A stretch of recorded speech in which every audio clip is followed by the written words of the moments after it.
My name is Ejiofor Cynthia Somtochukwu, and you're welcome to my YouTube channel. I'm a wig maker, and I'm also a student, a final year student of IMT Electrical Engineering Department. Yeah, I am. It's not easy, but we got to keep pushing, push it.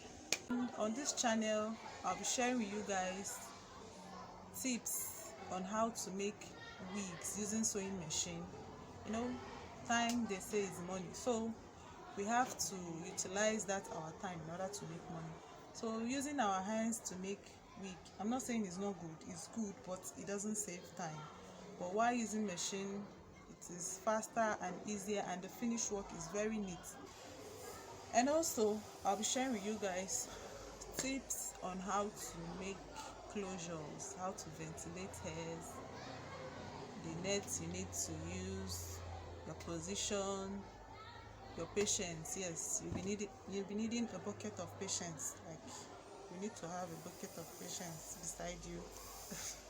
Because if you don't have that, just forget about it. No, I'm not saying you should forget about it. No, don't forget about it. Just have it somewhere at the back of your mind that you need a bucket of patience. So on this channel, we'll be learning so much.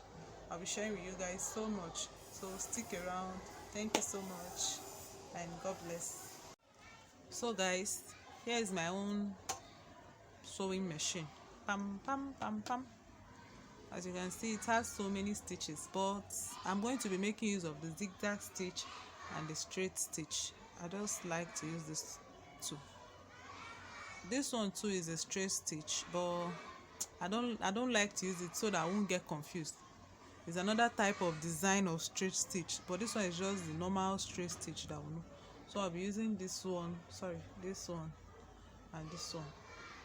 So this is the two I'll be using. So that's why I said, if you are going for wig production and you want to use sewing machine in making your wig, just go for the ones that have straight stitch and zigzag stitch, because it gives you that finished look that you are looking for. That nice finished look is what you are going to get when you use that type of machine. I'm not saying that butterfly machine is not good, it's good, but sometimes while using it to sew closure, it has there is comma. You always notice that it's that one side is the other way around.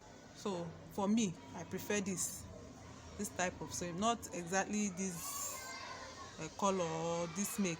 I'm just saying, just make sure it has straight stitch and zigzag stitch. So I'll be talking about the wig cap we're going to make use of. This is the nylon cap or the plastic cap. For this cap, I just love everything about this cap. It doesn't feel warm. You don't feel heat or hot when you are putting it on. It is very light. It makes your work faster, like very fast. It is easy to dry when washed, and it makes your work look professional. Although there are some cons about this wig cap, but it's not much. You can't use it to make frontal wigs except you convert it. I'll be making a video for that as well, how to convert this to make use of it to sew frontal wigs. So that will be all about this wig cap. It is very nice to use if you are trying to venture into wig making using sewing machine. This is the best cap for you to use while making your wigs. Can you see the wonders of this machine? I won't even bother to come and start bobbing my thread here. I'll just place it here. There's a bobbing winder here, so can you see? So for this part, I'll be using the tiny fishing line, the tiniest tiny fishing line for this part. So I'm going to sew this part right now.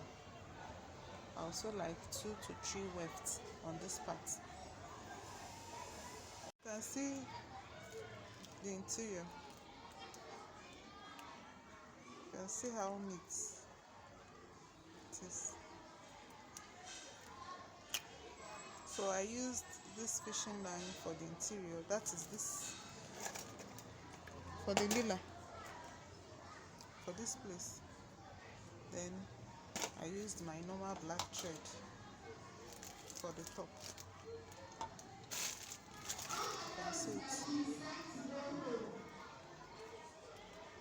can see how neat. So we are going over to this side.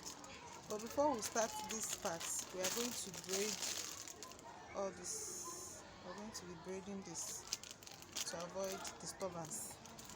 So going down to this part, you will be watchful of the hair that you have at hand. Like I have 4 bundles total for closure and everything. I have 4 bundles for this wig, but I'll be using 1 bundle. I have used 1 bundle here already. So for this part, we are going to be taking our measurements. From here to here is 8 inches, as you can see. So we are going to make use of 1 bundle from here to 5.5 inches. 5.5 inches. 1 bundle is going there. The remaining bundle is going to enter in this part from this 6 to 8. Sorry, from the 5.5 to 8. So that is where the remaining 2 bundles are going to, because I've used 1 bundle for closure. So the reason why we put up to 2 bundles here is because this is the major part. This is where your skull is, and most of us have the big skull. So if you don't cover that place well, you will have the tendency of seeing the person's hair, and that's not the aim. The aim is to cover our head fully and not to be seeing some part of your hair.